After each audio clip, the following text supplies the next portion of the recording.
Titus's arch was given as a memorial to Titus for his success in the Judean wars. There is a particularly poignant image of a menorah on the frieze of Titus's arch, a symbol of the Jewish resistance and ultimately suffering in Jerusalem.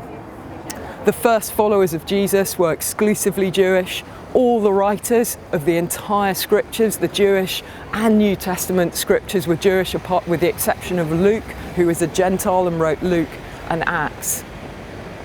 So what did it mean for these Jewish believers in Jesus and the many Gentile believers coming to faith in Jesus? What were the Jewish roots? Perhaps one of the most controversial issues for these new communities of Jewish and Gentile believers was circumcision.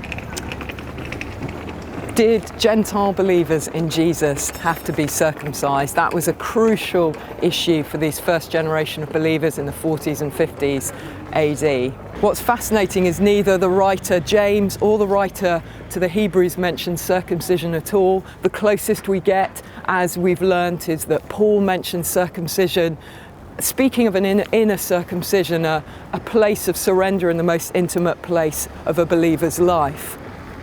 That what counts is not circumcision or not being circumcised, but a new creation. What counts is faith expressing itself in love.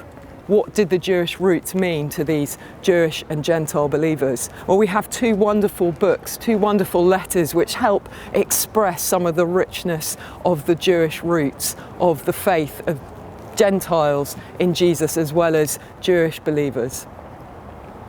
The first one is a book of James, one of the earliest letters written, and it is a brilliant mix of prophetic wisdom in the history of the Hebrew prophets, contending for justice, the teachings of Jesus, the Proverbs of Solomon, witnessed again, referenced again in the teachings of Jesus, as recorded by Matthew, who writes for a Jewish audience.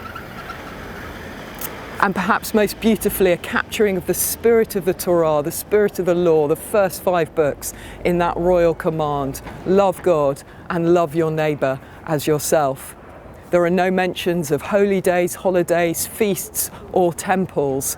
Paul himself redefines the temple, as does Peter, not as the great Herod the Great's temple, which was a central meeting point for hundreds of thousands across the Jewish diaspora, but it was the temple of humanity, a new kind of humanity built with living stones where God himself could dwell once again. In the book of James, James really encourages a way of life, a way of humanity, a way to be human, which perfectly fulfills that spirit of the Torah. Loving God and loving one's neighbour as oneself. And here's very clear: faith isn't an intellectual assent in keeping with Paul's teachings on faith, Peter and John. Faith is a whole way of life. A true and living faith expresses itself in good works, particularly bringing justice where there is injustice. And James would even go so far as to say that it is hypocrisy and evil to claim faith but actually show favouritism towards the wealthy, or to claim faith and do nothing about those in need. His is a very Jewish, earthy, human encouragement to live a life worthy, in the words of Paul, of our calling. The writer to the Hebrews, a very intelligent, Greek-speaking Jewish believer in Jesus.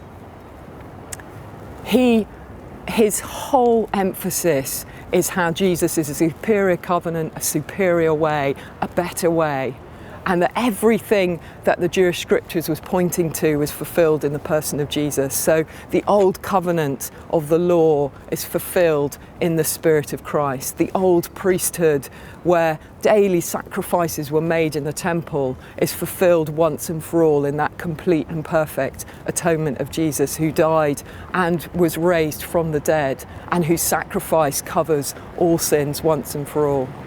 Jesus is the tabernacle from God. He is the dwelling place, and in him humanity hosts the presence of God once again. So what are the Jewish roots of the faith of both Jewish and Gentile believers in Jesus? And there's one word which sums it up in the whole of scriptures, and it is faith. Festivals, circumcision, temples, none of these count. What counts is faith expressing itself in love.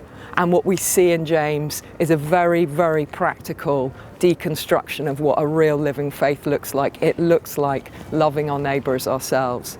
It looks like raising up the poor and the oppressed. It looks like being patient and enduring in suffering until God comes and brings in vindication. What does it look like in Hebrews? It looks like a list and a community of men and women over the ages who, in bewildering circumstances at times confused, but with humility, audacity, courage and relentless tenacity, continue to walk in intimacy with God. It is faith that makes humanity right again. It is faith in him, in the death and resurrection of Jesus Christ, that really is a superior covenant and a superior principle of living.